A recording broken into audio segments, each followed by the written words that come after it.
with Deamonte, Kendricks, and Shannon Stillwell from the YSL RICO trial.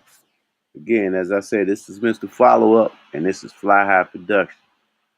Let's jump right into it.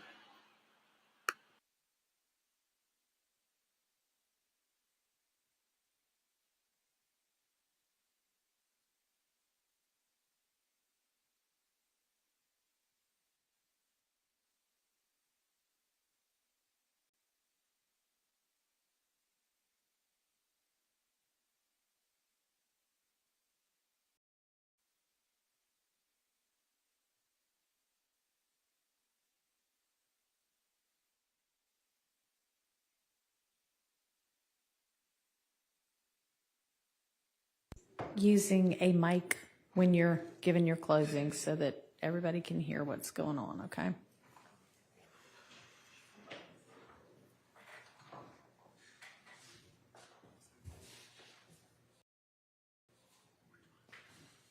All right, I think there's at least one camera up and running in our overflow courtroom now.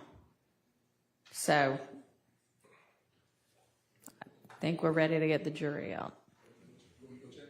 If you want to. Ms. Persfield said there was, so I believe her.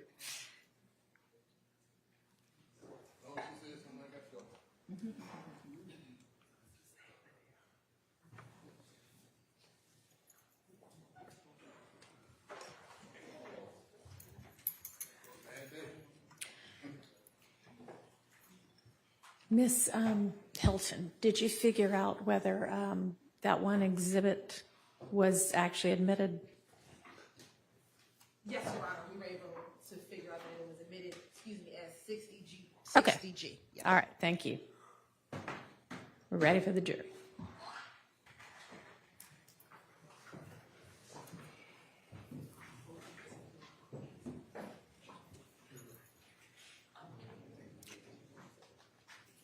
Was it Wednesday when they were last here? I believe so, Your Honor. Yes.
Thank you very much. Good morning, ladies and gentlemen. When you were last with us on Wednesday of last week, as you recall, the state had rested. I'm now going to ask the defense whether they wish to present evidence. Mr. Sharp, does the defense have evidence to present on behalf of Mr. Stillwell? Your Honor, we do not wish to present any evidence. Understood. Mr. Stillwell. All right. And Mr. Weinstein, does the defense wish to present evidence on behalf of Mr. Kendrick? No, Your Honor, we do not feel that's necessary. All right. Thank you. Thank you very much. All right. That means that the evidence is closed, and the next step in this case is the closing arguments. Because the state has the burden of proof in this case, the state will make an initial closing argument. The defense will then have an opportunity to present any closing argument that they wish to present. And the defense, if the defense does present closing, then the state will then have a final opportunity at summation. All right, so I'm not sure who's going to present the opening on behalf of the state, but whomever that is, you may proceed. Thank you, Your Honor.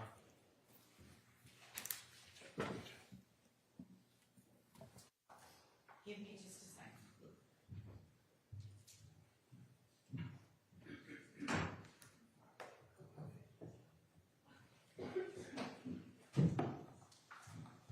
Before you start. Yes, Your Honor. This is going to be amusing to some of you, but overflow actually is 5D and not 1D. So maybe that's why I was saying it the whole time. All right, you can go ahead, Mr. Adkins. Sorry. Thank you, Your Honor. Let me turn this microphone on, Your Honor, or I'll forget.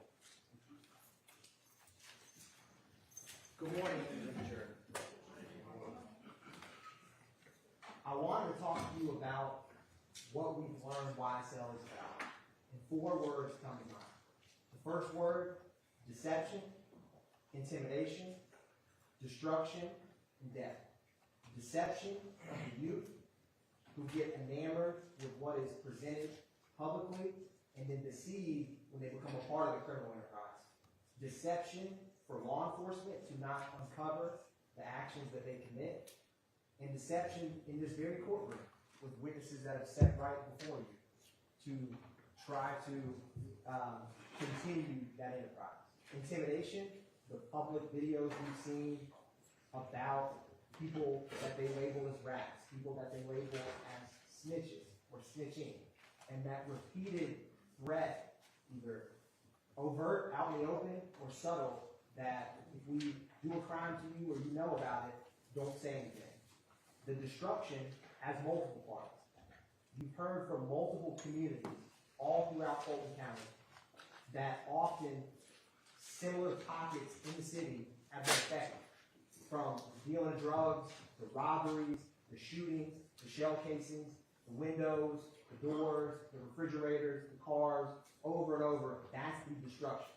And then you've heard about the death. Jeffrey Williams himself said, YSL, in this video after he says murder gang, someone right next to him says YSL till we're dead and pale. But also, you've heard about 3 murders. Donovan Thomas, Chanel Drinks, and Jamari Holmes. That is what YSL, the criminal enterprise, is about. Now, I'm going to talk to you about Count 1 RICO and Criminal Street Gang. And so, when I am complete, at the end, Ms. Hilton will come up and talk to you about the murder of Donovan Thomas and the murder of Chanel Drinks and the remaining counts. Now, what I just said, it's not just my words.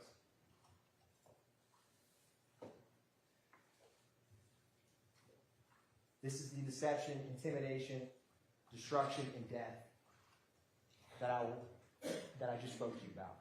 Murder gang in my slime is above the law. But in Fulton County, nobody is above the law, and that's why you're here.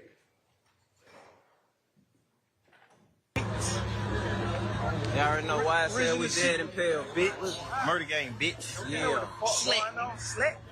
Gang, original. No cap. No cap. And we actually free. You know that. Niggas always free. Those are their own words, murder gang. What they are publicly stating that the enterprise and the street gang, and I may use both of those terms interchangeably today, are about. Right. Only thing y'all nigga got more than us is dead numbers. This in your video? There's a we and a us. He's saying the only thing that they have is more people who are deceased, which is saying that we don't. And the they, I argue from the evidence we've been presented amply throughout this trial, is their rivals, their ops. The Atlanta Blood Gang, Fifth Gang, Nine Dudes, YFN, that group. And lastly, after publicly bragging and boasting about murders, what is their viewpoint on being held accountable? Well, let me take their own words. Don't just take mine. Just beat a murderer. Pay my lawyer 30 for that. Pay my slimes a butter law. Ain't arguing no quarter. That's saying my slimes are above the law. So now I'm going to equip you with the duty as jurors so that you can learn about the law that the judge will instruct you on so that you can have the toolkits needed to deliberate and understand how to organize the evidence that we have presented. So that's what I'm going to here to do with you today. So I'm going to take a step back. In general, jurors' duties, it's to honestly seek the truth. You've heard evidence, testimony, physical items. It's not to seek out, it's to seek the truth. You determine, how you handle and weigh the evidence. And I'm going to highlight some things for you so that you can understand some connections between some of these evidence. Because there's connections between these shootings, connections between these crimes, locations, victims, and accomplices that's important for count one RICO. And that's what I'm going to walk through with you about right now. The duty to deliberate. When all of this is done, all of y'all will go back there and speak with one another. Speak freely with one another. Go through the evidence and talk about what you've heard throughout this trial and talk with fellow jurors about the evidence as you reach your verdict. And like I said, seek the truth. Now, I'm going to explain to you in a couple minutes about what you can and can't consider. So everything outside of this circle has comes up in almost every trial, sometimes a little, sometimes a lot. Sympathy for victims or defendants. Viewpoints on a witness. You like the witness, you don't like the witness. You like the police, you don't like the police. You think about some issue that comes up in a case that's not about the evidence and the law. You disagree with the law. All of those things you can't consider. What you can consider, and it's going to populate in the middle, is the evidence, the testimony, the physical items, the videos, the wiretaps, the jail calls, all of those things you can consider at this trial. And it's not lost on me the length of this trial. And I can stand up here for 4 hours and explain to you my genuine understanding and frustration with how long you all and the sacrifices you've made. And what I thought about, because when you initially came on, it was 6 to 9 months, and now we're here 12 months later, and that is a significant difference. And there's one time in my life that came to mind about this. I couldn't do this again today, but I ran one marathon. When I got there that day, I was supposed to do a half marathon, just many years ago. And when I'm in line with one of my best friends who encouraged me to run, I see people much older than me. I won't call them old, but they may have been pushing 90, marathon. And so he gave me that look, and I said, all right, I'll do the marathon with you. And during that, expecting to run a half, that day running a full, I had moments where I wanted to quit. I had moments I wanted to walk. I had moments where I wasn't ready, I wasn't prepared, I didn't sign up for this, even though technically I agreed to do the marathon. And as I got to the end, like we are here, I said, if I walk off on mile 21 or 20, all of this will be for nothing, and I will regret that. So with this time, I ask you to see it through, finish strong, and by that I mean listen to the closing arguments and deliberate with one another in the evidence, because you owe it to yourself, you owe it to the victims, and you owe it to your duty as jurors. And like I said, what I wanted to do, because I can't go back and change the hands of time, I can't, is make this time valuable and give you the tools you need. Because you've heard a lot about RICO, but you've not yet had anyone explain what that means.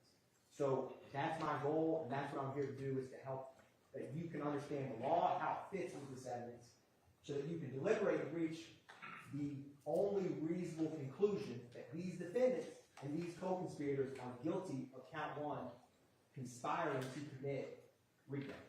So I'm going to walk through that with you. Now this circle, I speak faster than I click, so it's going to catch up with me. But like I said, you consider the evidence, the testimony, you don't consider what is outside.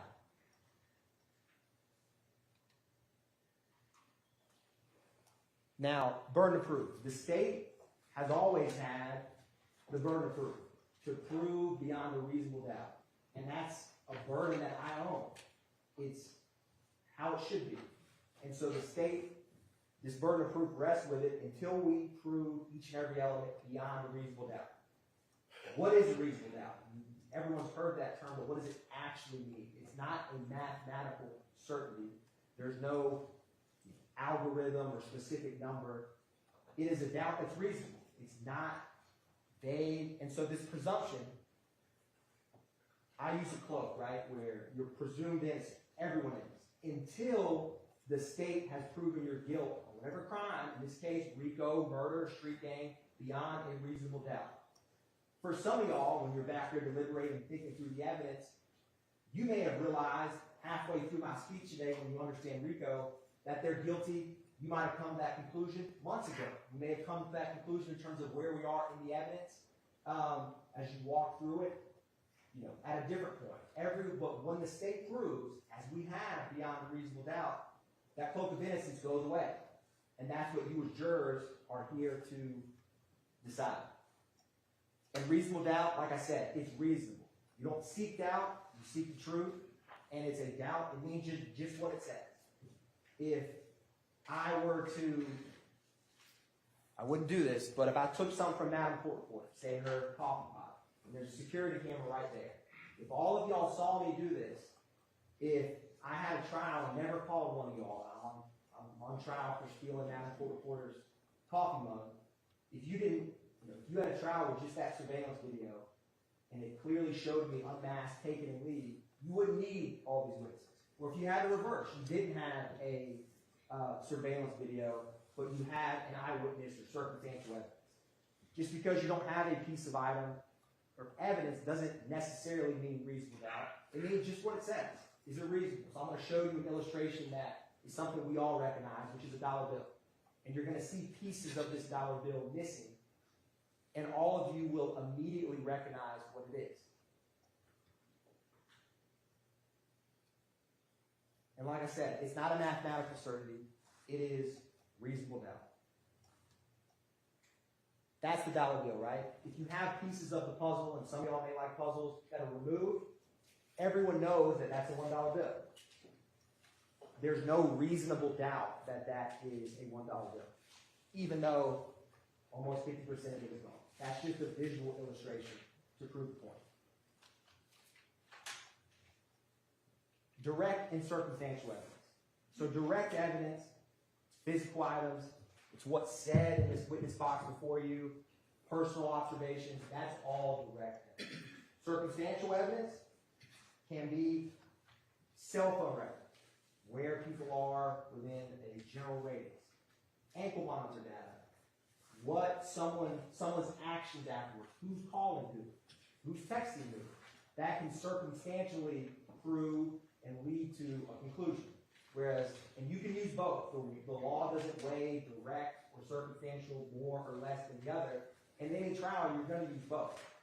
And you always have your common sense, which you always have brought with you each day and can use when you deliberate to make reasonable deductions from both direct and circumstantial. They play off one another. Like I said, these are all direct evidence. Just think what you saw, what you heard. If you were to physically touch a firearm or a shell casing, that would be tangible evidence. That's all direct. A good example for circumstantial is, imagine once a week, twice a week, you all go and pump gas. You pull up to the pump, you know your car has the E, it's flashing red. You go, you put your credit card in, and you walk inside. You come out and you start pumping gas. And then when you leave, when you put your credit card in, you hear it kind of click loudly. You know it's done. You put it back in, and you drive off, and all of a sudden what was on E is now on full, right? You never saw the gas go inside, but you know, circumstantially, that your car tank is full. That's a classic example of, you may smell gas, but you never actually see it. You could, but most of the time you don't. That's circumstantial evidence. It can be quite strong, like in that example. So it doesn't have any more or less weight than any other piece of evidence. Testimony of a single witness, if believed, is enough to establish a fact. Take Tarabia Hill, Act 61, the armed robbery that Christian Eppinger did with YSL on his face, unmasked. If you believe that I can't vouch or tell you the credibility of the witness, that's for y'all to determine. So if you believe her testimony, that's who robbed me, this is what he took, and then he drove off, a testimony of a single witness is enough to establish a fact. In that case, with her testimony, it would be every fact of armed robbery. So that's one example of a single witness can establish. Sometimes it's only one fact. Where is someone?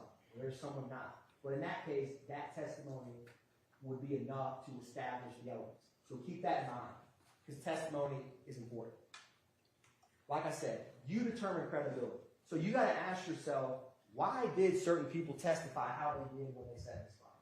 Now, I'll argue that you think about what people said before they were indicted, before their friends were indicted, before sitting in a courtroom with you and people that they know well. What do people say when no one's looking? On a wiretap, on a jail call. That, to me, is quite illuminating of how they really feel or think. Think about why people would testify how they did. Why people would either genuinely not remember or act like they don't remember. I'm sure all of y'all remember quite well my kind of long back and forth with the gentleman, D'Angelo White, right? Where we played a 911 call where he says this is D'Angelo White. He wouldn't even acknowledge that. And it was a lot of back and forth. Why would he not come in here and testify about his friend, Dexter Montgomery, getting half of his head shot off when he was a kid? And he called 911. Why? You determine that. Now, I have reasons. I'll explain to you why. But think about that. You can use common sense. Y'all been sitting right here, and there's a reason you're closest to the jury box. Because y'all are the determiners of credibility. And y'all know and can think of examples as I'm talking right now throughout this trial that you've seen of that. Who doesn't have an interest, right? If you have some, I'll use, someone from the Georgia Bureau of Investigation, right? They come in, they test an item. They don't usually know the defendant. They don't know the case. They're just doing their job. They don't have, in my opinion, any stake in one outcome or the other. They don't know. A random citizen, or Doug Bailey talked about the ankle monitor data. He's just reading the data. Those kind of witnesses, I argue to you, can be quite credible because they don't have anything to gain. They have nothing to lose. Think about people who do and how that would have impacted their testimony. Their opportunity for knowing facts. If someone hangs out with one another, like Quindary Zachary, you saw all these photographs in 2015.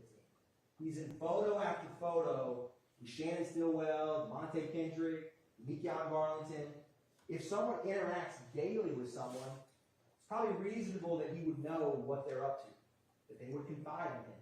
Versus if you had someone who only hung out with somebody one time, probably wouldn't be reasonable they'd know all their deepest, darkest secrets. That's just common sense, but things to think about. Now, I'm going to give you an example. So, nigga, a lot of they mama, a lot of they kids, a lot of they brothers and sisters, then get ready in the courtroom and tell the God honest truth. Fuck, nigga. Don't get it. Fuck with you, bro. Y'all nigga need to get fucking killed, bro. You snitching bitches. From me and YSL. That's what's said outside of the courtroom. These are all witnesses who testified that were either co-conspirators or indicted on this case. And ask yourself, you could know it just as well as I right before if the state would ask, is YSL a gang? The words music group, you know it's about to come off. Or I've never heard of that. I said gang, G-A-N-E. I didn't say G-A-N-G, even though you just heard them say gang. Think about that and why people would come in here and think about what they said. I mean, Quindary Zachary said that these two defendants confessed to him to murdering Donovan Thomas the night of the murder.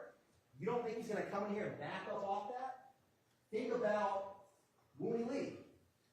The bragging or boasting about the murder. We put that on your tombstone.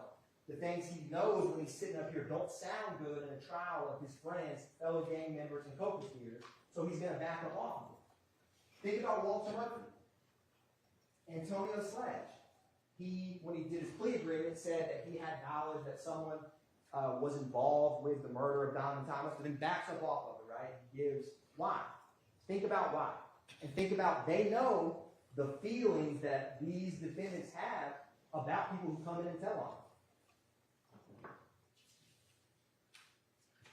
And sometimes they slip up. If you remember Antonio Sumlin, who testified pretty recently, he didn't know Winnie Lee's name. So he said, "What's his slime?" And he changed it. He stopped. He took a little pause, and he meant, "What is his nickname?" So he said, "What's his slime name?" Those kind of clues or slip-ups, remember those, because they're important. Here's another example. This is Deamonte Kendrick on the left with a hat that has a big rat and a big X on it. And on the right is defendant Stillwell's tattoos. Oh, Mirton, you heard that, the code of silence. And on his chest, the price of loyalty is wealth. The price of disloyalty is death. So these witnesses who say incriminating things about them in a police station or outside of court, when they come in here and are sitting in a witness box 10 feet from them, how do you think they know this? That's these defendants' own words about people who come in and testify against themselves or others. That's their feelings on it. Things that these witnesses know very well. Kenneth Copeland. This is Kenneth Copeland outside of the criminal courtroom. Last words and shout outs before we get you out of here. Shout out to the game. YSL for life. You know what I mean? YSL for life. And these are photographs he's had. He has known Shannon Stillwell for almost the vast majority of his life. Most of these photos to show the length of time. Look at these photos with Kendrick. These are all photos with Kenneth Copeland and both of these defendants in trial. They are friends. They know each other very well. And Kenneth Copeland would not want to say something, I argue to you, because of his bias and motive that would want to hurt him. That's just common sense. And think about that when you hear what people say to a police station when it's just Detective Gaither and Dennis, or what they say in this courtroom. Quindarius Zachary, outside the court. Yeah, big Bruce Knight, slime takeover. Oh, fuck you mean? I got all my niggas with me when Bruce Knight. Nigga, where we at, y'all? Bruce, yeah, nigga slack. Nigga, fuck wrong with y'all, nigga. Plenty ammo for you monkey niggas. Yeah, big guns, we beating right now. Slant. Now that's a video from May of 2015. Roughly February, March, April, 4 months after the murder of Diamond Thomas. That's what Quindarius Zachary's saying. You don't think he knows who did what? I argue to you. And then when he comes into court, right, he doesn't recognize a snake emoji, or he makes jokes about the color green, things that he thinks will hurt them. You all pick up on this. I saw you write notes. You can see their reaction. You can see if someone's uncomfortable, comfortable. All of those things you all are equipped with and can use when you weigh testimony. Parties to a crime. This is a principle that's going to come up in this case. Parties to a crime. Think about this. 4 people go to rob a bank. One of them is the getaway driver. One of them, I'm going to go run in and get the money. The third one's going to go in and do a distraction.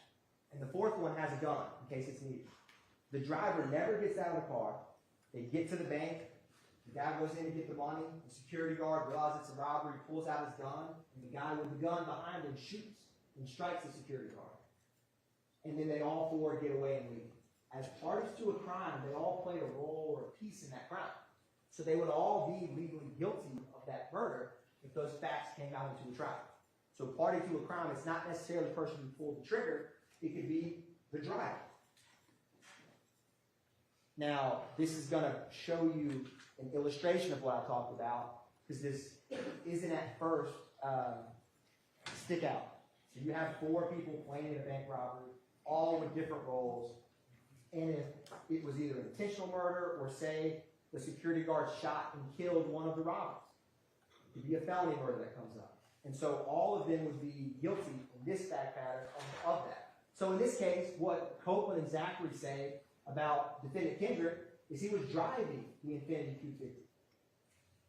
If he's driving that Infiniti Q50 while Shannon Stillwell, Deamonte and Bowen are shooting 7.62 and 9mm shell casings into the body of Diamond Thomas with Justin Cobb doo-wop, that's party to a crime.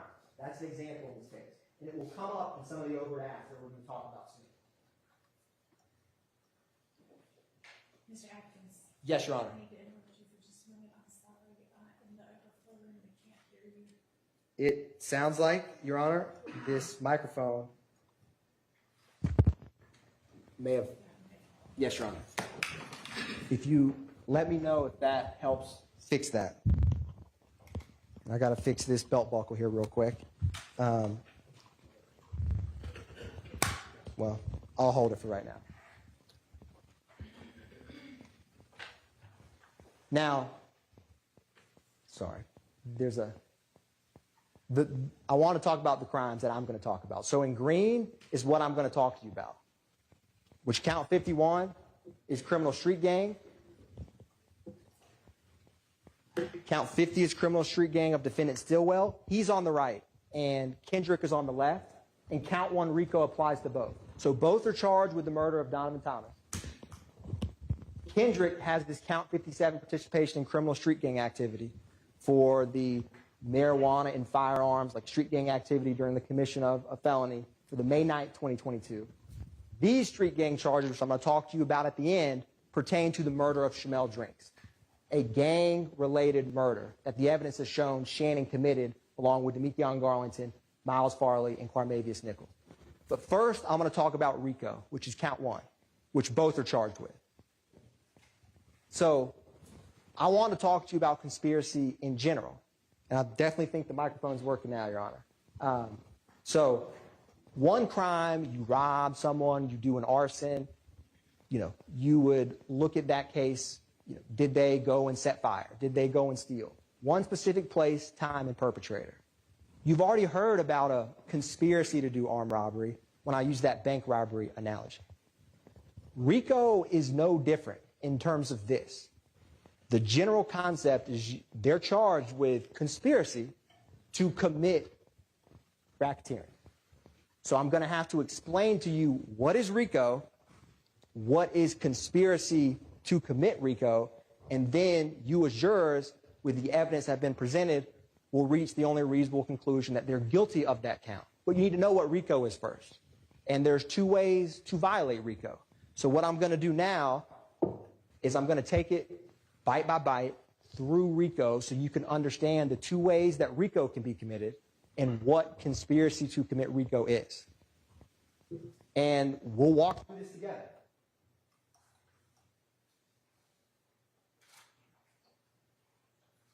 I've already explained conspiracy in general. Now, this bank, I've used the bank analogy. If this group who robbed the bank, you don't have to be some sophisticated mob syndicate. If those 4 are just sitting around and say, let's be the bank robbing boys, maybe we'll sell drugs on the side and we'll shoot people, the rival bank group, and we're going to call ourselves, the BRC, bank robbing group. If they got tattoos of BRC, they got necklaces of BRC, they say, hey, we are BRC.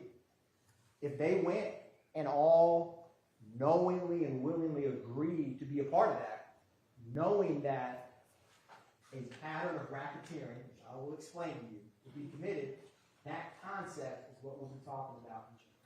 It's not any different in general. It's conspiracy and RICO. And when you put the 2 together, that's what they're charged with. So let's walk through this. This is from the indictment, which you will have with you when you deliberate. I'm not going to read off this right now, but page 12 of the indictment is an important page.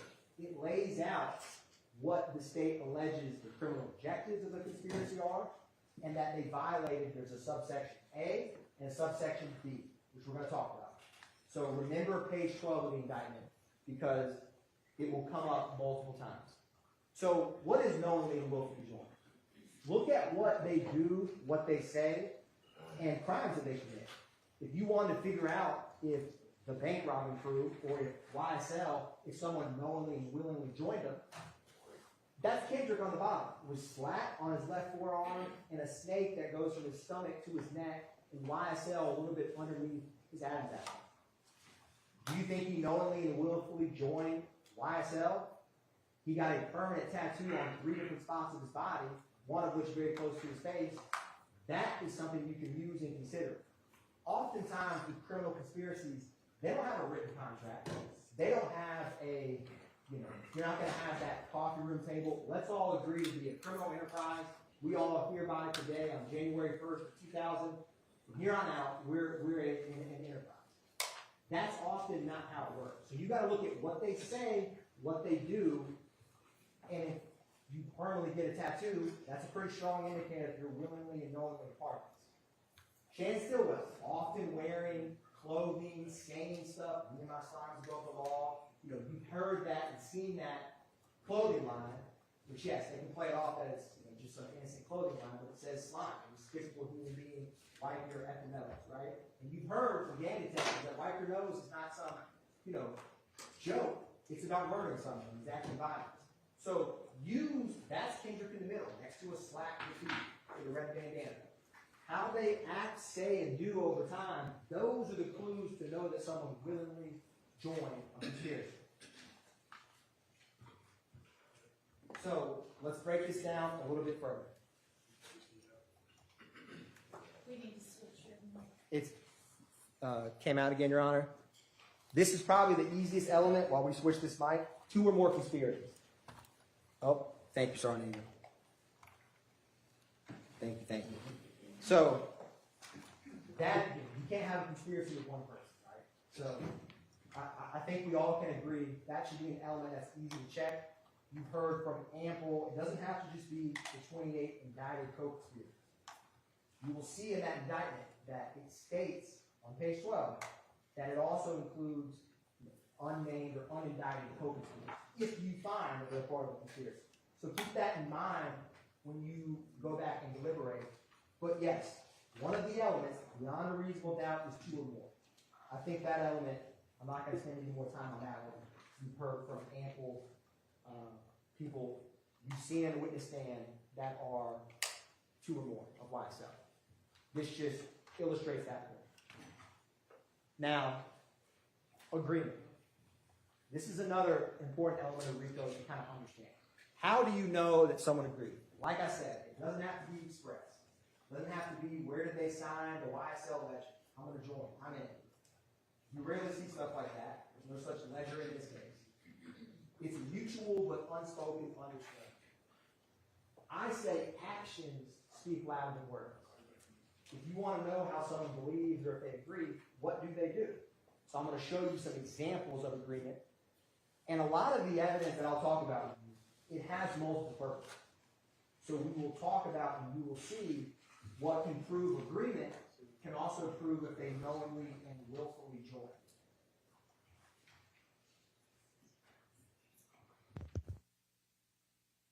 Let's see. I'll keep working on this now. So, You can just hold one. yes, Your Honor. Sounds like it's working now. So, what else can you use? Remember we talked about circumstantial evidence? So, circumstantial evidence inferred from the nature of the acts done, relation of the parties, and the interest of the conspirators. What do they have to gain? Is it for something to further the group's interest?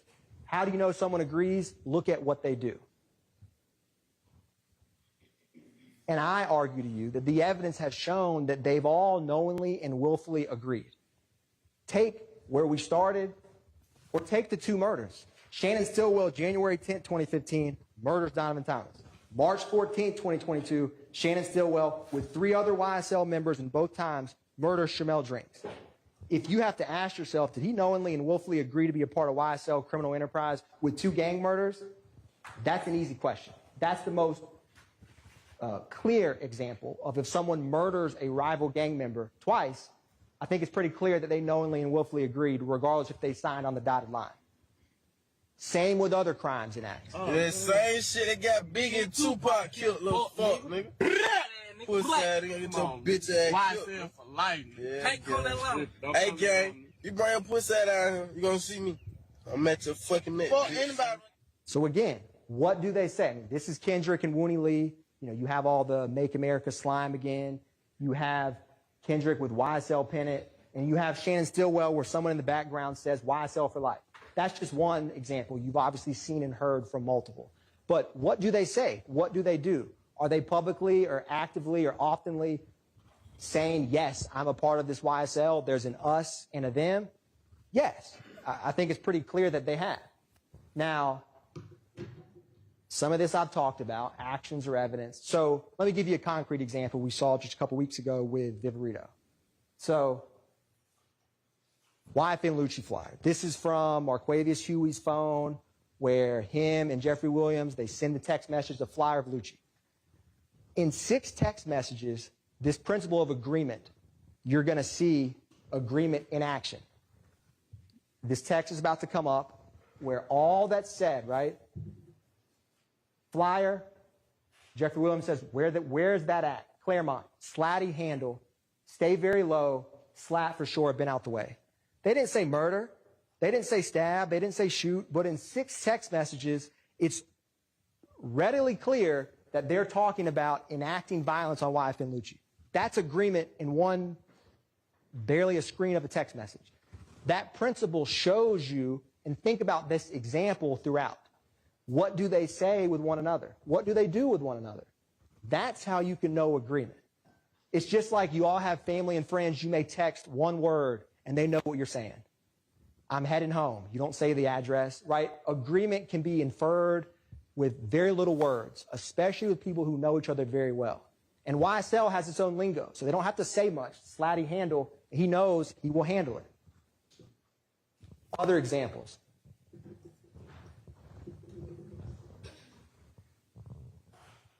What it does not require. I've covered most of this. You know, it doesn't require, like I said, physical meetings, even though we have that in this case. Knowledge of the details of the conspiracy. I argue we have that in this case, considering that Kenneth Copeland, Quindarius Zachary, Walter Murphy, all of these individuals have given statements with evidence that's been corroborated that real crimes happened in real places and they knew about it. So a lot of these, you don't have to have them, but you actually do in this case. The last one, the identity of all the co-conspirators.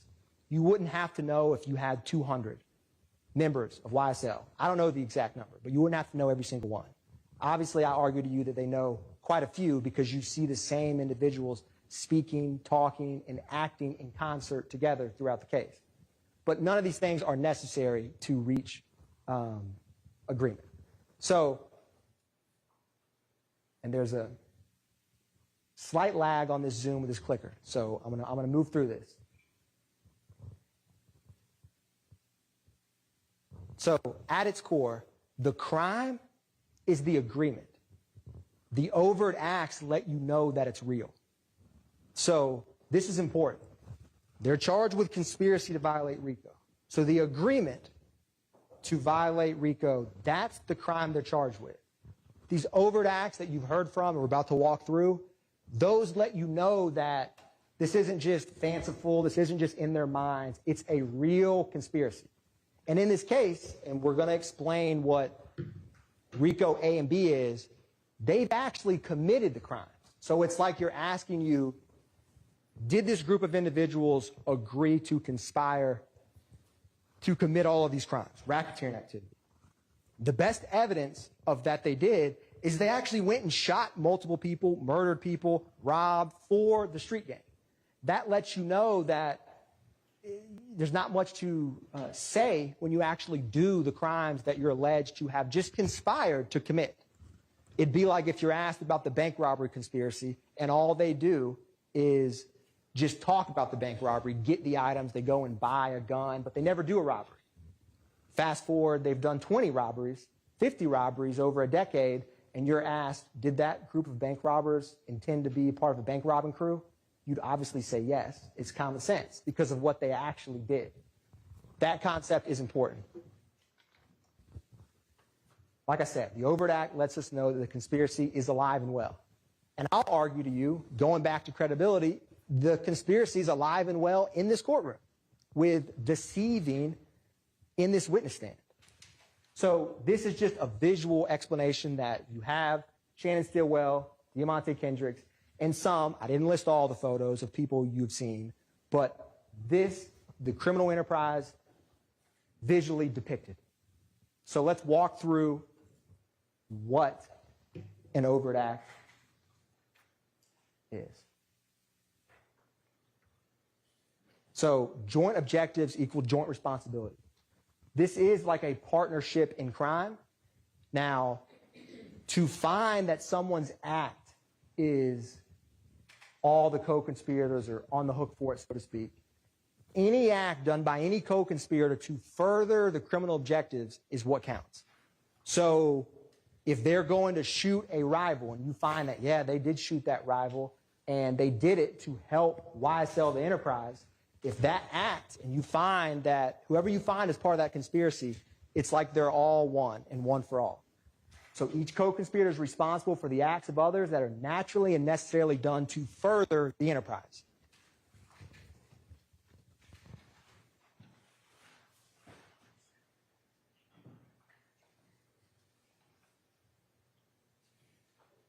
Now, I've talked about different ways to violate. A, in a nutshell, is to acquire money and property. I'm not going to bury the lead. That's the first way to violate RICO. Conspire to acquire or keep money or other personal property. B, they both have conspire, and they actually have 7 elements each, and I believe 5 of the 7 are the same. So I'm going to explain a lot of these elements we've covered. 2 or more conspirators is one. So conspire to participate in the enterprise through a pattern of racketeering activity. If you find the defendant, and on your verdict form it will say the defendant violated subsection A or subsection B, conspired to violate. So I'm going to walk through what is A, what is B. They don't have to actually have committed A and B, although in this case I believe that they have, as I'm going to show you. You just have to say, did they ever conspire? And remember these principles I talked about. The unspoken words, what people do and say is the agreement, or you're not going to have that magic conference room meeting, so to speak. That's all captured where the conspiracy gets hatched. So let's walk through this. We're going to start with A. Keep it easy, keep it basic. And you're going to notice that when I talk about A, some of the acts can actually meet multiple ways. So you're going to see that certain evidence can actually impact multiple ways to violate RICO. So let's talk about subsection A of the RICO Act. Knowingly and willfully conspired with 2 or more co-conspirators to acquire or keep money or other personal property through a pattern of racketeering activity. I'm going to explain pattern of racketeering activity. It's 2 or more crimes that are explained and listed, and you will be instructed by the court on what they are, that within 4 years. And any of the co-conspirators committed an overt act with at least 1 in furtherance of the criminal objective, and at least 1 has to be after May 10th, 2017. So that's A. I'm going to walk through some examples of A, and we're going to take this bit by bit. Armed robbery, Arshillian Bennett. Walter Murphy, Jeffrey Williams. May 13th, 2013. You heard from the officer where she walked with her child from 988 Confederate Court to that zone precinct to report a crime. That takes a lot of effort and time. So I'm going to use this top one while that bottom screen comes back. But obviously she came in here and did not want to acknowledge about the robbery, but I argue there's about to be a real bullet in her window that was taken by a crime scene tech who just responds to a scene. That is 988 Confederate Court, which comes up that address and area multiple times. And she said that she told the officer at the time, her Kel-Tec, the money, her purse was stolen. Acquire and keep money. Now, Walter Murphy, Jeffrey Williams, and she said someone that she didn't know, Jeffrey Williams' brother, that's multiple people doing it. That's 1 crime, 1 act. But when they work together, it's much easier to get property and items. And no one expects Ms. Bennett to come in here and testify. Certainly not back then and certainly not now. But that is an example of acquiring or obtaining money. It's robbery. Derek Dotson, also in 2013. This is 5 through 7. Adrian Bean, the coin laundry, where Miss Marissa Cisneros' car flew over the ledge. I mean, Adrian Bean sat here for what felt like an eternity and didn't remember entire years, but he flew over, while driving a car, over a 6-foot embankment. Why did he not remember any of that? Just think about that. I think the only thing he said is that memorable moment where he's like, keep it a buck, and he took his mask off. But he clearly would remember flying over a wall. Why are they not coming here and talk about it? Now this, again, Walter Murphy, Jeffrey Williams, that's the location where Leonard Pass's car, which is that gray Dodge right there is parked Summerdale Apartments. Obviously, this is in the Cleveland Avenue area because often these crimes are committed in same locations, which will come important later. These are the firearms that they recovered from the car and then this is Mr. Derek Dotson, and you heard from Leonard Pass, who was with him. That's the car that was crashed underneath. And then this is a picture with Walter Murphy, Jeffrey Williams. At the time, he's throwing up rock crew. And if you remember, the background behind this is this slime in kind of green and black font. So, again, it's two YSL members acquiring and obtaining, trying to rob Derek Dotson. And again, they're working in concert, working together. Ms. Taravia Hill, Act 61. She's just at her apartment complex, and this car, and if you remember, she only could recognize or ever identified Eppinger, Christian Eppinger, but there was 2 cars and multiple males with him. We don't know who these people are, but I think from what you've heard in this case, it's reasonable to suspect he's working with other people to do the robbery. Because again, it's hard to rob someone by yourself. So working in concert. That's Ms. Hill. That's her apartment complex in present day. That's Christian Eppinger from his public posting a firearm on social media. That's her wrecked car after it's found later. And where does the car go? From where Ms. Hill lives to Cleveland Avenue. Where do the guns and the Infiniti Q50 from Diamond Thomas go? They go to Oak Drive, where O.G. Bentley's house is. Common after crimes, they go to the same location. That's important because these same victims, same accomplices, same pattern is important for RICO. So keep that in mind as we walk through this. And he does all of this with, and it's hard to see from here, YSL on his face, no mask. She said, I can't remember if Ms. Hill said I wore glasses or didn't wear glasses, but her eyes are working just fine. And he had nothing covering his face. Think about it. If you walked into Winn-Dixie with a nameplate that said, hey, I'm Christian Atkins, I'm here to rob you, no one would do that. So why would you publicly have the gang on your face when you do a crime? Because a face tattoo could stand out. Because they want people to know. You want the notoriety. You want the fear. Who robbed you? YSL. She doesn't know his name. Think about that. You have multiple people. And Walter Murphy, for those, I don't know the date Walter Murphy got his face tattoo. I know Eppinger had it for this. But Walter Murphy has a YSL on his forehead, right? So think about that public display of allegiance to the criminal street gang and enterprise and when you commit the crime, because that's important. Now, stolen firearms. I'm not going to show you or bring out every firearm we've introduced, but there's a lot of stolen guns. Think about, we don't know where all those guns came from. Sometimes you heard from the person whose home was burglarized or car was broken into, and you said, yes, this was a report from this location. But, you know, you add these up, it's a decent number of stolen guns. These are all overt acts. You know, Jeffrey Williams, the Sig Sauer, September 9th, 2013. Defendant Kendrick with Arnold when they were riding back into near Trestle Tree Confederate, the same location Miss Bennett lived at, right, on October 1st, 2015, after Martinez Arnold got jumped at Magic City. 40 cal stolen. FN57, that is the stop that Officer Fikes did of Jeffrey Williams and Sergio Kitchens.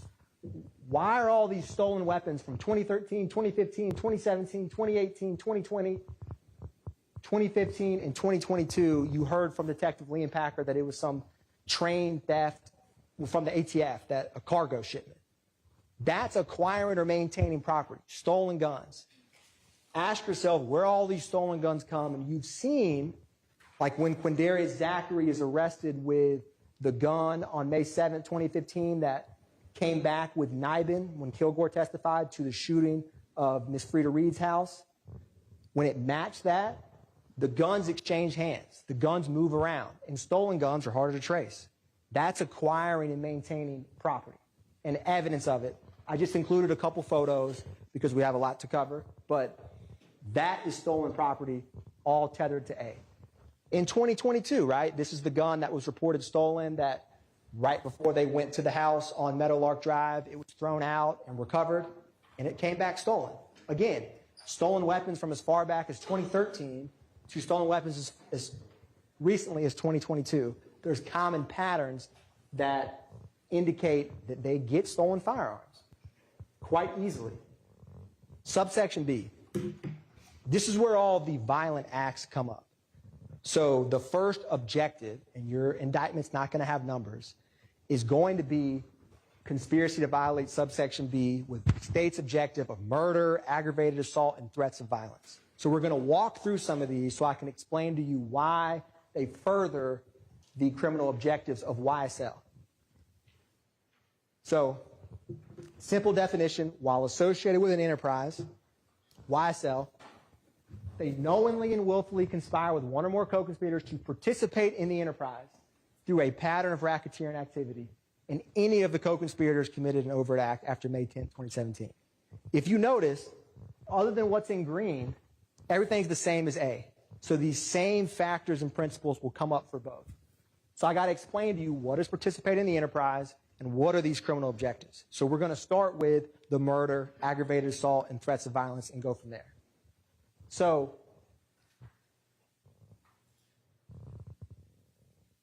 again, page 12 of the indictment, it outlines the conspiracy. I'm not going to read all this for you now, but it states the Young Slime Life enterprise and what the criminal objectives are right after it. That's where you can find it on page 12 of the indictment you're going to have. These are these objectives.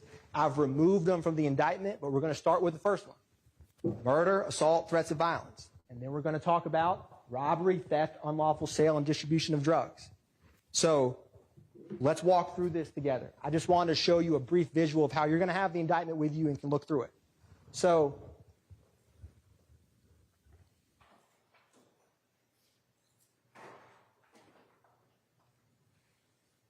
again, we're going to go objective by objective because it helps to organize the evidence.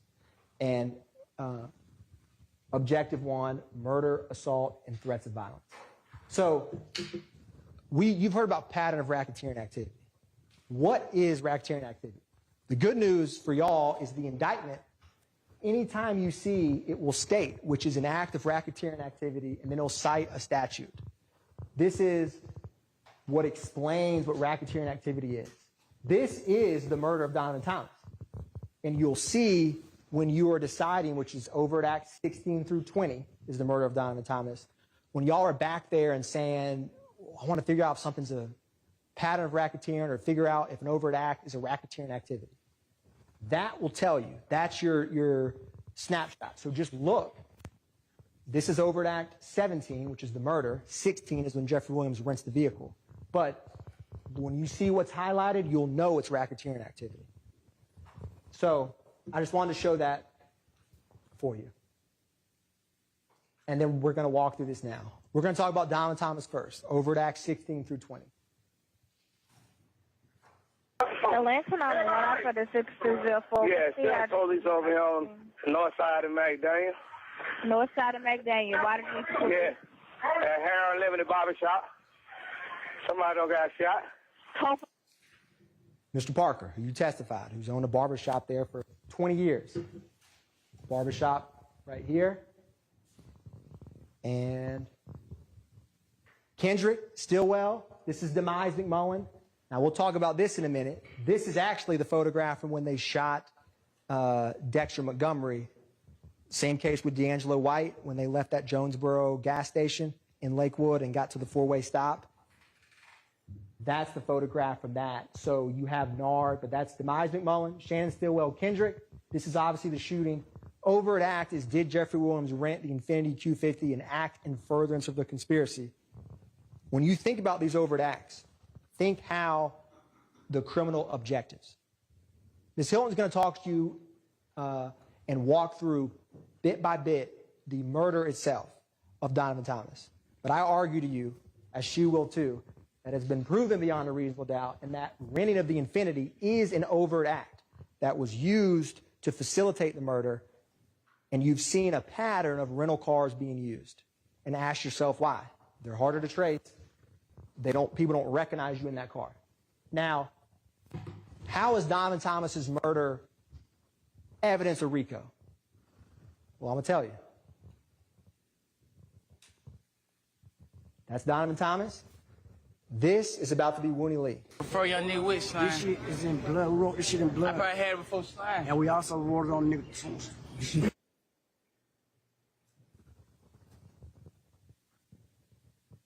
We wrote it on a tombstone. And that's Donovan Thomas's gravestone. And when Miss Edmonds, who testified to you about recognizing that, she didn't wipe graffiti, she didn't wipe paint off that tombstone. She wiped a confession. And that confession says slapped, because that's who it's for, that's who it's from, that's who publicly has acknowledged that murder since it happened. YSL, the criminal enterprise. And that same slat in green handwriting, Defendant Stillwell is posting in, 7 years later in a slime t-shirt, right, peanut stone gray. That's the translation version. He put it in Spanish. Wooney Lee's comment, his comment, they're all talking about and kind of joking sheepishly about a murder of Donovan Thomas. It's we, it's us, it's criminal enterprise. Now, we talked about Kendricks' tattoo, which is about to come up on his left forearm. I don't know when he got this tattoo, when this Zoom works with me and it comes up. I don't know if he had that tattoo of slat on his arm while he's driving the Infinity 250 past 330 McDaniel Street and Nard and Shannon shot and killed Donovan Thomas, but that same green slat ends up on the gravestone. It's not a coincidence.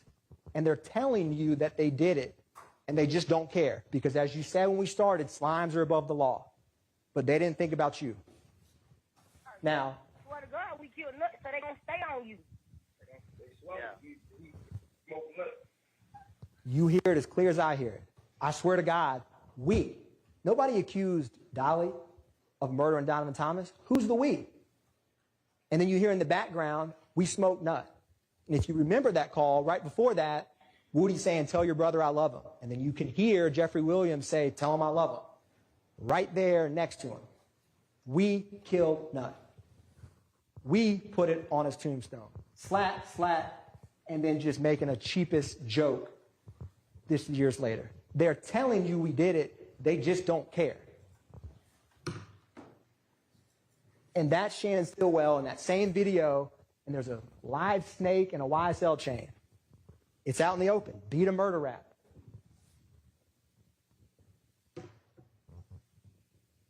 Now, we're going to turn to Jamari Holmes next, and I'm going to explain to you why that murder that Rodelius Ryan and Damon Blaylock did is in furtherance of the YSL criminal street gang, which is Overt Act 79 through 81, February 23rd, 2019. That's the vehicle that 15-year-old Jamari Holmes was in. This is Rodelius Ryan. This is Blaylock throwing up YSL, which is also an overt act, that public display of allegiance. It's going to come up in just a second. That's Jamari Holmes. You're going to see the message where, where Mariah leaves and she says, or not Mariah, but Brazy, as they called her, text and DMs Ryan and Blaylock and says, they know about Ryan but don't know about you, and allude to Mariah snitching on them. That snitching comes up repeatedly. This is the projectile that was in Jamari Holmes' head that was fired from weapons that Rodelius Ryan and Damon Blaylock shot while they were hanging out with females in Cleveland Avenue. It came to 50 Mount Zion. And then I want to ask you, this is that message. All again, talking about snitching, trying to not get caught. Now, how do you know why Ryan did it? What does Ryan think about this murder? Is he remorseful? Is he sad? Well, here's him that same day at 5 o'clock. So that's the 911 call at 4 in the morning, not 4 in the afternoon, February 23rd, 2019. That YSL makes the news FaceTime. You've heard repeatedly about the FaceTime. I argue to you when he said that YSL makes the news, Fox 5. So he's telling people without having some plausible deniability of no one's going to know what I'm talking about, YSL makes the news. Now, what does he do 5 hours after this? Let's find out. Block life. Block life, knowing again. 250, knowing again. Bitch, I push nigga, can't come up here in that block. Yeah, no cap. Kill a rag, gonna shoot at your fitted. That's no cap. He's going to shoot at your fitted, and that's the fitted cap that Jamari Holmes wore on his head when he was murdered. That is bragging about the murder. YSL makes the news, and then he's on the quote-unquote block, right? And he's throwing up YSL. Is it a coincidence that this guy he's with says Little Rod will shoot at your, don't come on this block, and you have Bernard Mitchell and all of them who weren't from that neighborhood come over to 50 Mount Zion, he will shoot at your fitted cap. And there's a literal fitted cap from Jamari Holmes' head with a bullet hole in it, and that's his skull with a bullet hole in it. This ain't, murder gang isn't some facade, this isn't for clout, this is real life. And this is the bragging and the boasting above the law and proving that they're doing it for the street gang. They're telling you, nothing I've said so far with these two murders is anything but their own words. March 14, 2022, Shamel Drinks. I think it's amply clear that this murder is gang-related. It's to further YSL. You've heard about the Nibin matches, the double homicide of Christian McMiller and Darius Ford.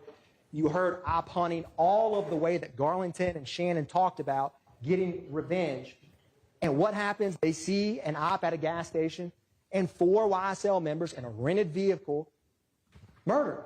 And Shannon Stillwell is involved in both. And it's eerily similar to Donovan Thomas's murder. This is the corridor right there, and that is Shamel Drink's vehicle with bullet holes on the same side of his car that Shannon Stillwell's Audi drove up in. It's not rocket science that he did it. The evidence has shown you he did, and it's 100% gang-related. They're both part of the same rival group. There's no evidence about any kind of disagreement or anything with Shamel Drinks. They did it for YSL. They did it to get revenge, and this is just a visual representation where Shannon Stillwell is publicly stating, check the score. Because again, shooting and murder is like a scoreboard, but this ain't a sports game. This is the Superior Court of Fulton County, and you can't go shoot people for sport or murder your rivals to up the score. That ain't how it works. That's the Deamonte Garlington. There's the Ford Fusion with Miles Farley and with Quarmavius Nichols. Now, aggravated assault. We've heard a lot about aggravated assaults. And in a case like this, you can kind of get numb to the shell casings collected, the damage, but these are acts of racketeering, real guns shooting real bullets towards property or people. What do YSL members say about shooting? Well, let's ask. Y'all know we gonna tour. You better keep your distance. Don't come to no club. Don't come outside. Don't do shit. Stay your ass in your mama house. You better be in your mama basement. You making beats and shit. Don't bring your ass out the house. Hey, look, though. Don't come outside. You niggas soft as fuck. You niggas. That's their words. Shoot the ops, make them catch on. That's Rodelius Ryan's Instagram that came in when Mr. Howes was sitting right here. And then this is Rodelius Ryan with a drum, a YSL chain, publicly showing it. These public threats of violence, when you're murdering people and throwing up YSL and bragging about it, that has a real effect of people who want to come in and testify or people to ever want to tell the police, period. These aren't just, a facade. This isn't just a movie. This is real life. And they're showing you and telling you what they're about. So I say take them at their word for it. April 12, 2015, Dexter Montgomery. This is important because when you boil it down from what D'Angelo White told 911 and the police that you heard, they were just driving. And it seemed like OG Bentley thought that they were following them. They get to the gas station. There's no real reason for this to escalate to where it did. And when they leave the gas station, from Walter Murphy's evidence, Nard and Walter Murphy come. It's one YSL member, OG Bentley. Maybe he was paranoid. Maybe someone was out to get him. But it wasn't D'Angelo White. It was not Dexter Montgomery. And this is their car when it stops after the shooting at that stoplight. Cornelius Davis and Christian James. And that's the bullet that comes in through that car. And that's Dexter Montgomery with half of his head shot off because they followed a YSL member to a gas station. That's it. One call, Walter Murphy and Deamonte Mullen, they didn't say, where do I sign the criminal enterprise contract? This agreement I talked about, Slat handled that. They just go. They grab the sticks and went. My name's D'Angelo. And D'Angelo, tell me exactly what happened. Now, we was at the gas station. And, my partner was trying to talk to a girl, but I guess they thought we was following them, and then they pulled up on and just started, and we pulled off. And then we pulled off from the gas station, and then we got away. And then we ended up driving a back streetway, and then we ended up seeing them again. They ended up shooting. and somebody ended up getting hit. Okay. Are you with the... Like I said, they're just driving. I mean, this is Walter Murphy with a stick. This is Demise McMullen, who they say hard-nard, the same person that Condarius Zachary and Copeland said was shooting at Donovan Thomas. This is 3 months later. It's a lot more likely that he's a shooter when you see him on camera with a long gun at a gas station for no reason because O.G. Bentley called him. Their same common associates with no questions come. That's an overt act in furtherance of the conspiracy. Lil Wayne tour bus, April 26, 2015. You heard a lot of evidence about Lil Wayne. What you didn't hear was any remote personal reason that Jimmy Winfrey would have any, even knew or had any kind of squabble with Dwayne Carter, Lil Wayne. So why did he shoot the bus? You heard about the public back and forth, and look at the actions before, during, and after of that shooting. Now, this is only a couple weeks after Dexter Montgomery. And it's 2 days before the shooting spree of Adele Drive and Drew Drive that Garlington, Zachary, and Sledge did. So all these shootings, when Gaither and Dennis come in and talk about shooting after shooting, they're not just making this stuff up.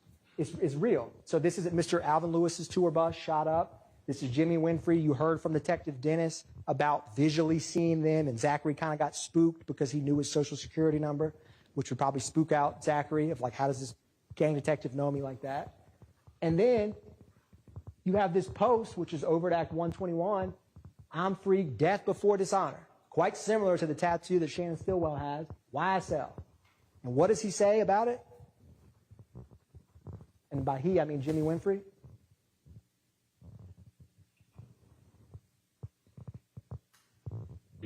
So the thing ain't too. And then another thing, we should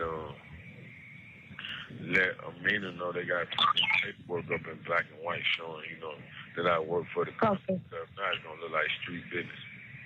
Get Amina to get the paperwork to put it in black and white, because if not, it's going to look like street business. Because it is street business. They just don't want you to know. That's that deception piece.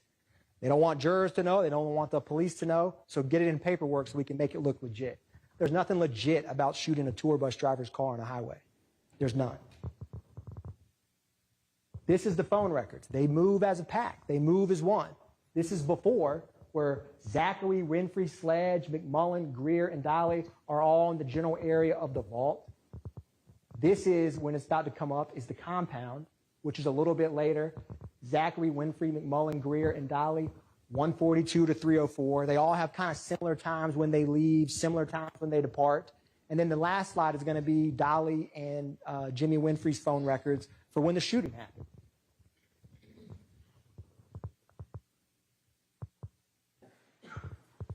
And you can see the path they travel, and Winfrey's in black and Dolly's in orange, and the white Camaro that he hid and made the jail call to not get it found. And then, he comes out, and then it's YSL, death before dishonor.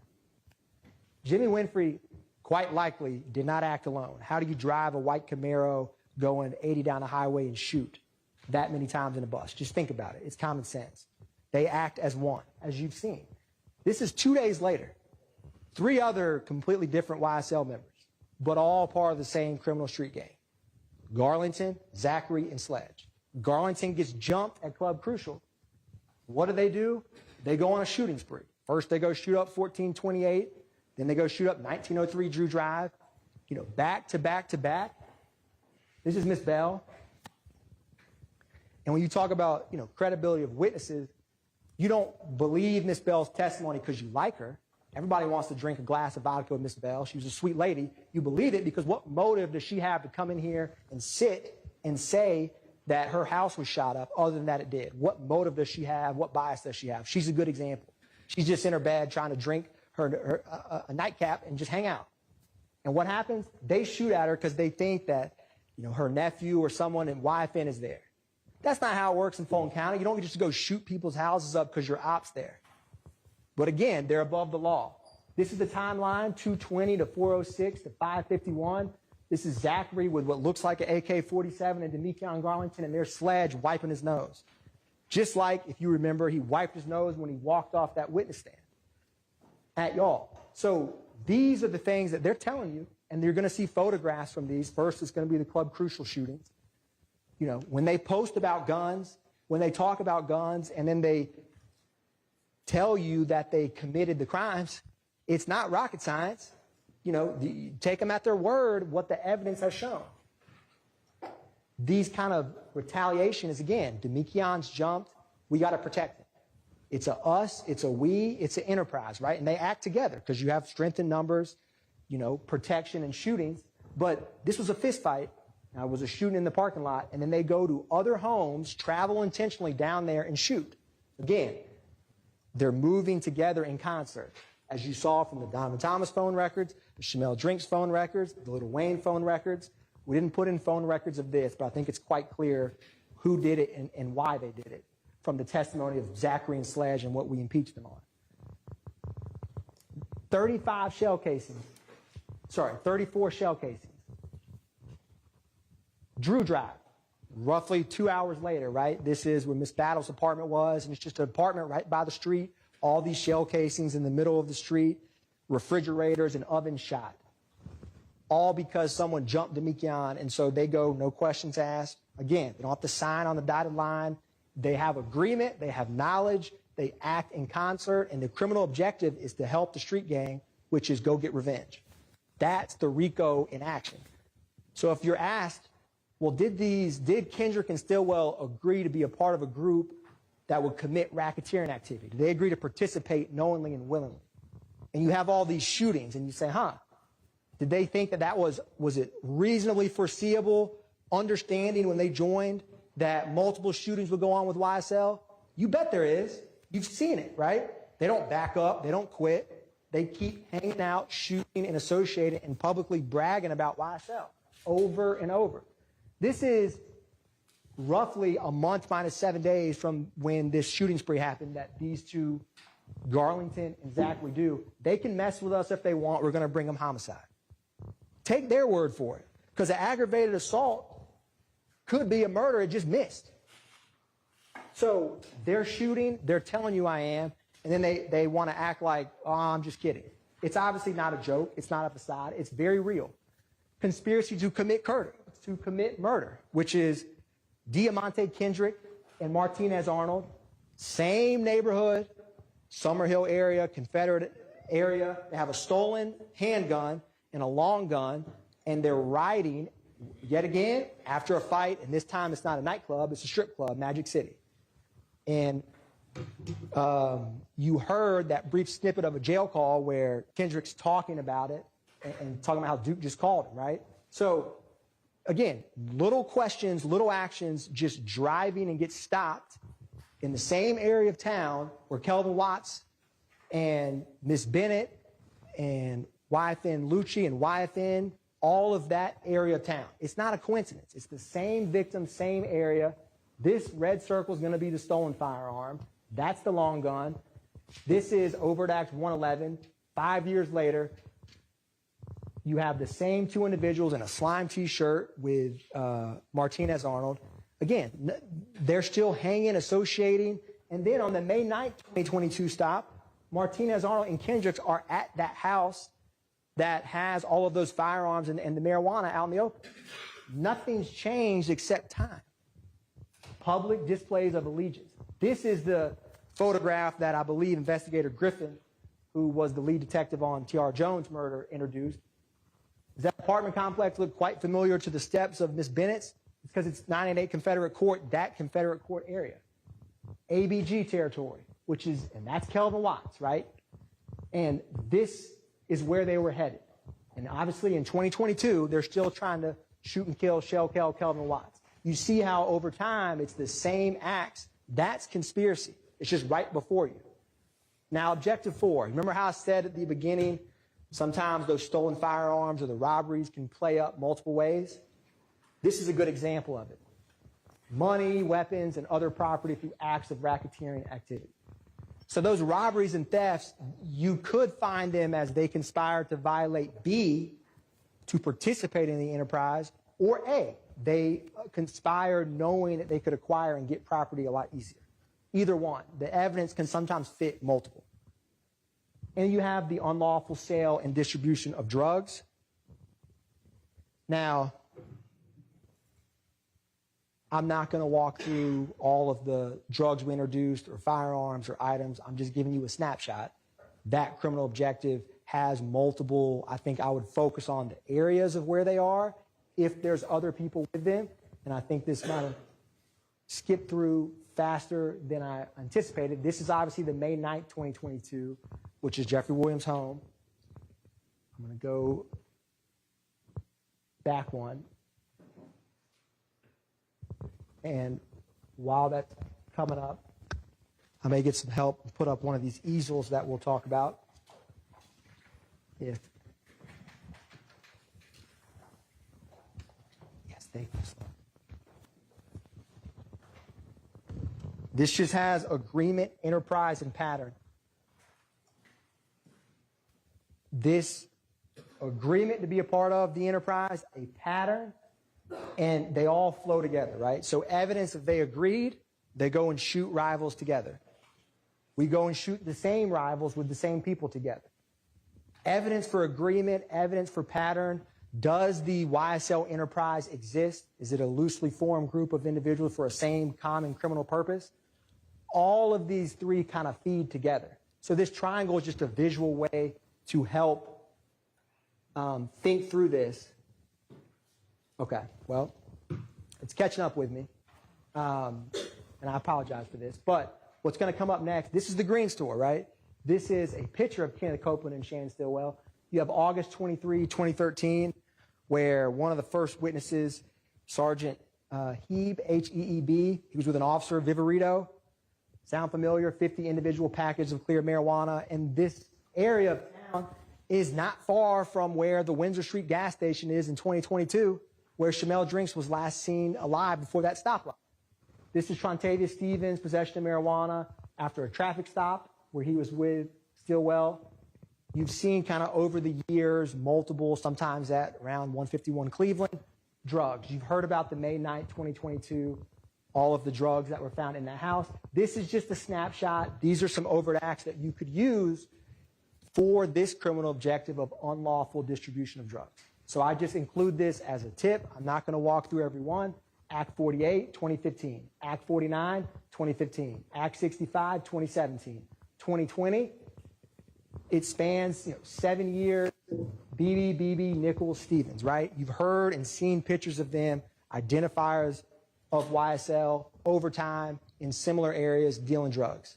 That's another benefit or perk or objective of being in this kind of group, because no one's going to want to mess with you when you're going around shooting people and saying, I'm going to shoot. It helps you to unlawfully distribute drugs a lot easier in certain areas. Now, Objective 5 is obstructing law enforcement, right? So you've heard about this in multiple ways. This is intimidation of witnesses, because that helps the enterprise, because then you can't get caught. Maybe you can fool or deceive a juror, a detective. A pattern, repeatedly, publicly saying you'll lie to all your family and friends and then come in here and tell the truth, basically saying, hint, hint, why can't you lie in court?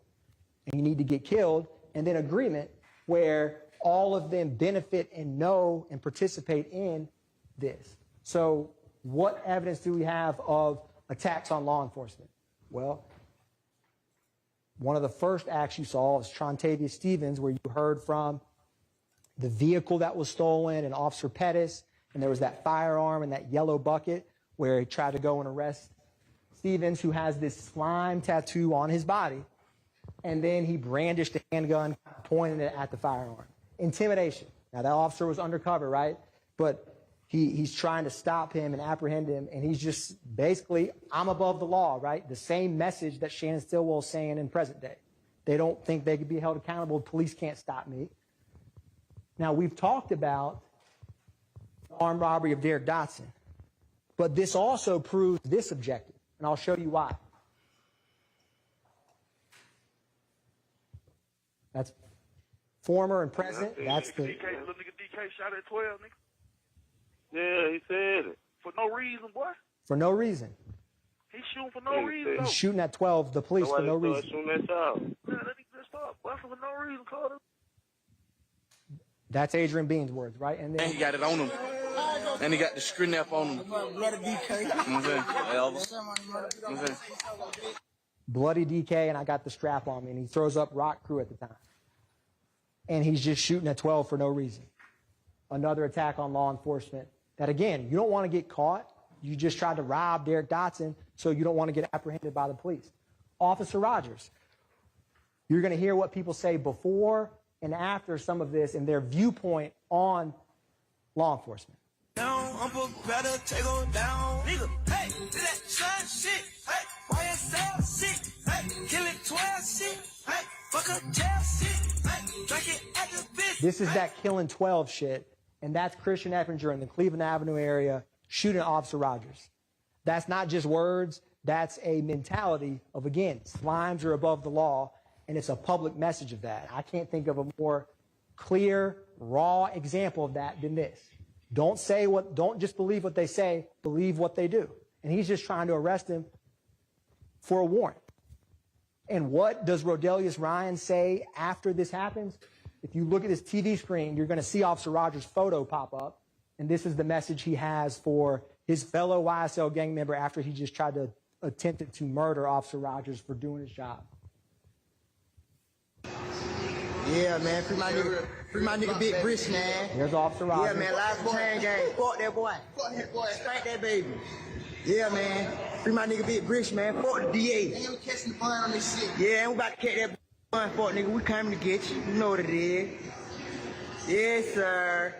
That shit in the hood right here, gang. Free the gang. That's in the hood. Yeah, YSL shit. YSL shit. Yeah. Just like the song said, YSL shit, killing 12 shit. This is Ryan bragging and boasting about his fellow gang member trying to shoot Officer Rogers. And then he says slap, right? This shows you how they view the enterprise. Yeah, man, free my nigga Big Brish, man, by the way. The gang way. Big Brish was the big head, man. They gave my nigga a bun today, man. Smell me. Over at Act 180. Nigga, lie to your kids. You know, so Ryan's words there are kind of telling, right? Because he views what Eppinger did on the one hand by himself as a collective, we, us, he's with me, and he's saying YSL and SLAT, because it boosts your street cred. Quite frankly, it boosts your street cred to shoot at the police. And that furthers your gang because you get more of a reputation. And that's what you've heard from the gang detectives and seen why Ryan would have this positive reaction and collective us to Eppinger doing that. It wasn't just Eppinger alone. It's a we, it's a us. And any overt act done to further the conspiracy is held against everyone, to include these defendants. Because when you knowingly and willfully join a criminal enterprise, you got to buy the good, bad, and the ugly. Now, we've talked about intimidating witnesses. I started with that video of Jeffrey Williams. What's Antonio Sledge's position on You lie to your kids, you lie to your mama, but you get in the courtroom and in the investigation room and tell them punk-ass people the God-honest motherfucking truth. Pussy-ass. And that's Antonio Sledge as a witness, right? So you realize what people say outside of court. Think about that Antonio Sledge and that. And it, how people are in the witness stand, right, is quite different. But you don't want to get caught. You don't want people to come in here and tell them. It's as clear as that. Miss Bennett, Antonio Sumlin, Quindarius Zachary, Walter Murphy, Kenneth Copeland, about to be Adrian Bean up here, Wooney Lee.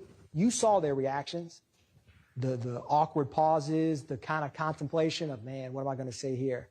Or some bad piece of wiretap or jail call that gets played that doesn't sound good.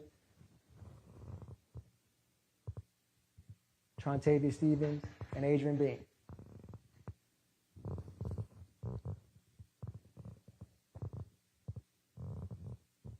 This is alluding to, you heard from Mariah Smith about the threats for her testifying in the murder of Jamari Holmes trial and coming to court. And this is a brain and a rat emoji. She got threats for talking to law enforcement. Again, you don't want people to come forward because it helps Rodelius Ryan not get caught. It helps the criminal enterprise stay abreast. That's an overt action furtherance of conspiracy. What's a pattern of racketeering? So all of these crimes, these aggravated assaults, these murders, it's not, they actually did a pattern, but the conspiracy is, did they knowingly and willfully conspire to join YSL knowing that that could be a possibility. I think it's ludicrous to say otherwise, right? They knew exactly what they signed up for when they tattooed YSL on their body and shot people for YSL. And it can be from anyone. Within 4 years of each other, they're not in it for the long haul. You don't tattoo your face if you're just in something for a couple weeks. It's a permanent thing. And you've seen evidence in present day and evidence in the past that's shown that allegiance. And that's where this agreement, pattern, and enterprise all play together.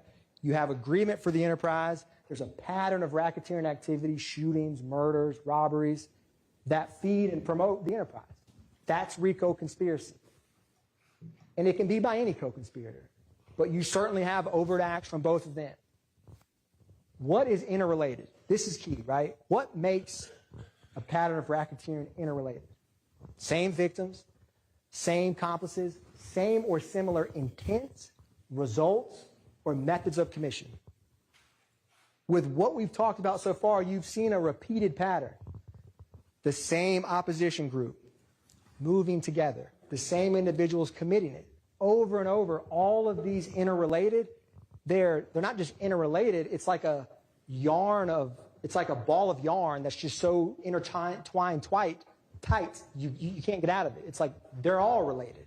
And I'm going to show you some examples of that will cut through time and cut through RICO conspirators, and you'll see patterns and connections that can be hard to miss with all of this evidence. So let's focus on some distinguishing characteristics.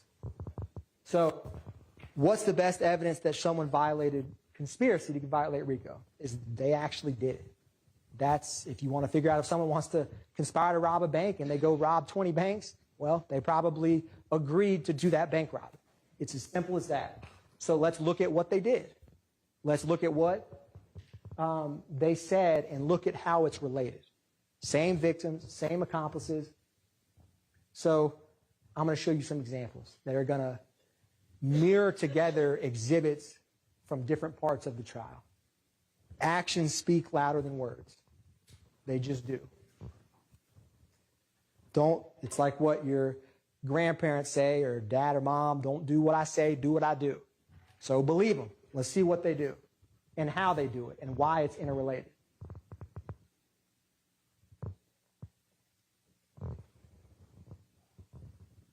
So we're going to see some patterns. They move as a pack, right? What's going to come up is the cell phone records from O.G. Bentley's house, or the spot on Oak Drive where you heard testimony about. This is after the murder of Donovan Thomas. This is both what Copeland and Zachary say that they all went to get rid of the gun and to get rid of the car, because they don't want murder weapons to get caught with them, obviously. So the same individual who called Walter Murphy and Demise McMullen 3 months later when they pull up with a stick, you don't think that Demise McMullen killed Donovan Thomas with Shannon Stillwell, Kendrick driving, and Justin Cobb, and then would go to his friend O.G. Bentley? Of course he would. And where do they go? I mean, 755, 750, this is McMullen and Williams. That's O.G. Bentley's house. 5 minutes of each other. They go from up north, where Sky House is, to down there. Let's look at the next slide. Bradford, 747, O.G. Bentley's house.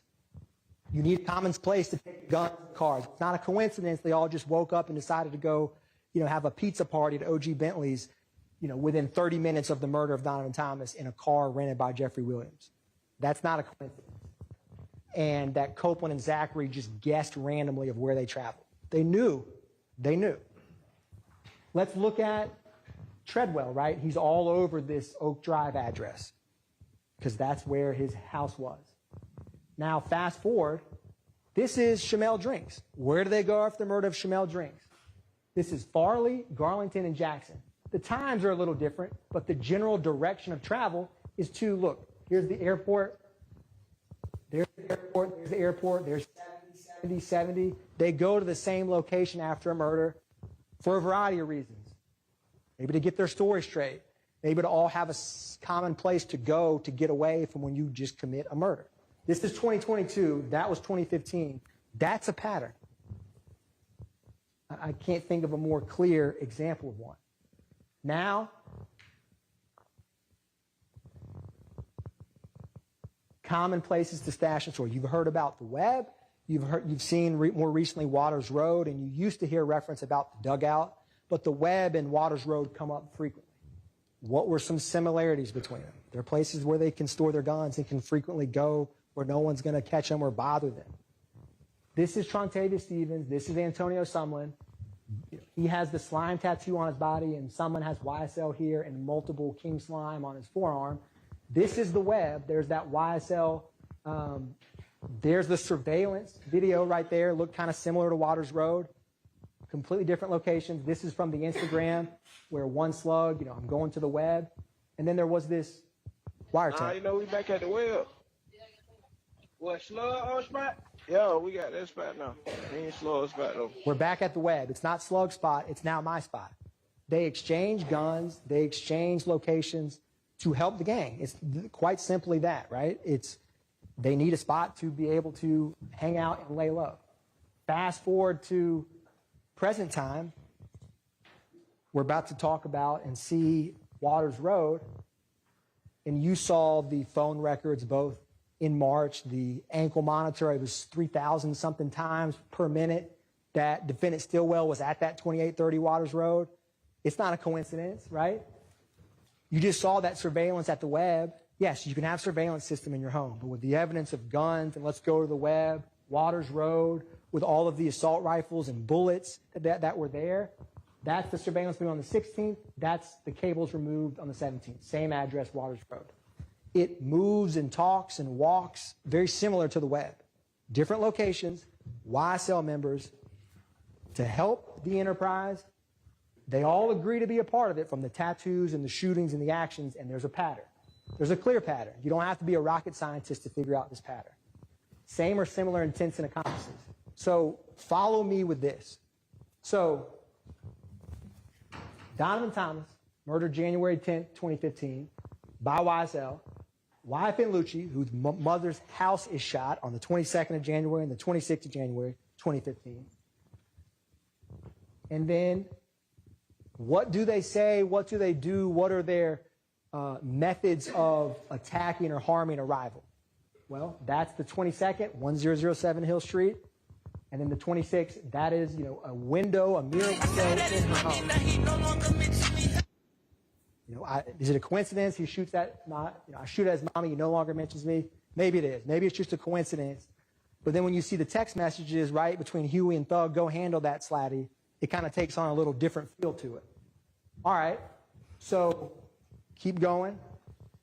What other actions do YSL members have with? And if you remember, right, the gun that Zachary had that he was arrested with got tied to those shootings.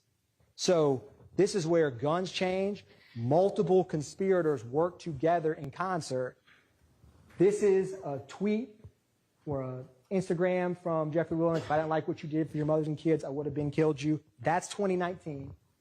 And then you have in 2020, coincidentally, Kendrick with slat and a snake on him standing on the same Mr. Bennett's car, right? A clear sign of disrespect with a middle finger. And then fast forward, it's not just funny tweets or funny songs or funny cars, right? Let's keep going with this. Same victim, same YSL members throughout all of this. There's the flyer we talked about, right? There's the tweet, go handle it. You saw examples. You saw another example of that when Viv Rito was on the stand. Now, not only do they shoot at his mother's house, murder his friends, tweet at him, disrespect his car, then they try to stab him and actually do stab him in the jail, but they try to kill him is what I meant to say. And you saw the text messages about that. So let's walk through that, right? This is spanning from 2015 to 2022. Agreement, enterprise, pattern. This is when Jaden Myrick stabbing YFN Lucci in the jail. That's YFN Lucci. He's actually stabbed, right? This isn't just some fake violence.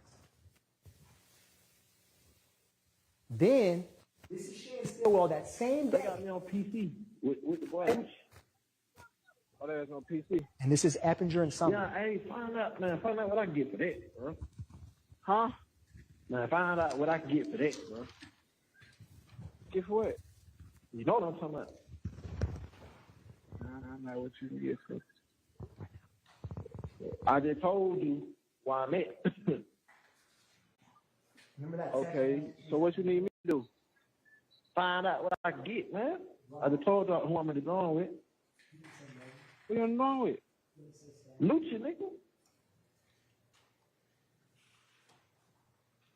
It's unspoken agreement, right? Why is someone having to do with Kendrick, Zachary have a gun, Shannon tweeting just wet, Lucci's, you know what, ASS up? Not a coincidence. Not a coincidence. Same victims, that's a pattern. I can't think of a more clear pattern. Now let's take this a little bit further. Christian Evans, right? The same one who robbed Terry Hill with a YSL on his face is calling someone who has YSL tattooed permanently on his body and is talking about going to stab Lucci and get permission, right? So these same co-conspirators just work together over time.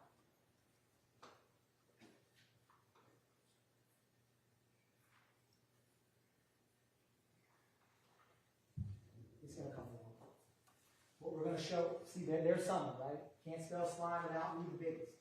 Publicly, full allegiance. Did they knowingly and willfully agree to be part of YSL? What do they say? What do they do, right? It's as simple as that. That is how you can know if evidence showing that. All right. Now, what's the common denominator with Kelly Watts? This is Zachary and Sledge. There's Kelly Watts, Shell Kale, and Diamond Thomas, right? You just saw a picture of Diamond Thomas and Mr. Bennett. And you saw the actions that the YSL criminal street gang did and thoughts about him.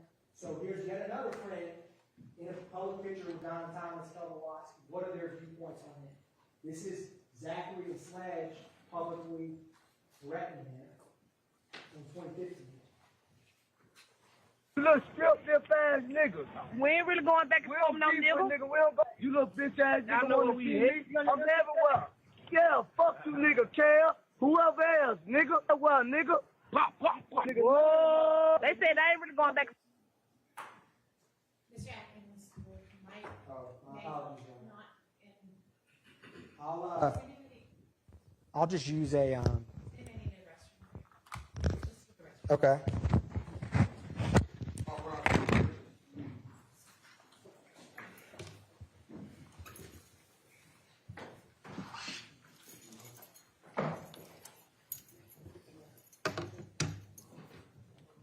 No.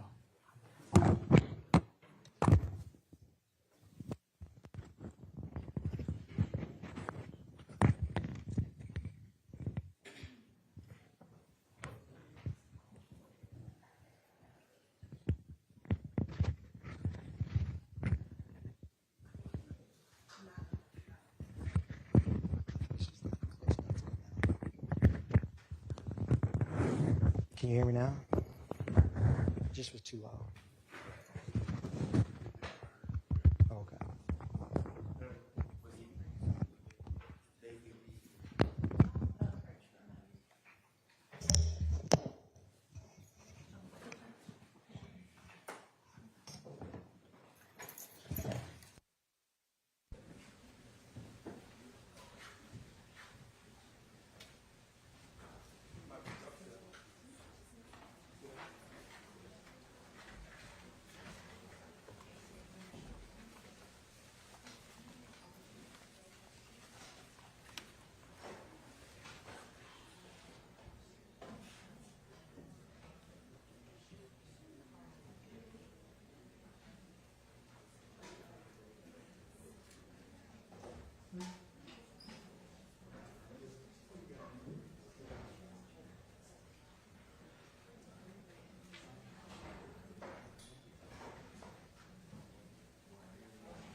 Anybody that needs to can go ahead and use the restroom right now too while the jury is out.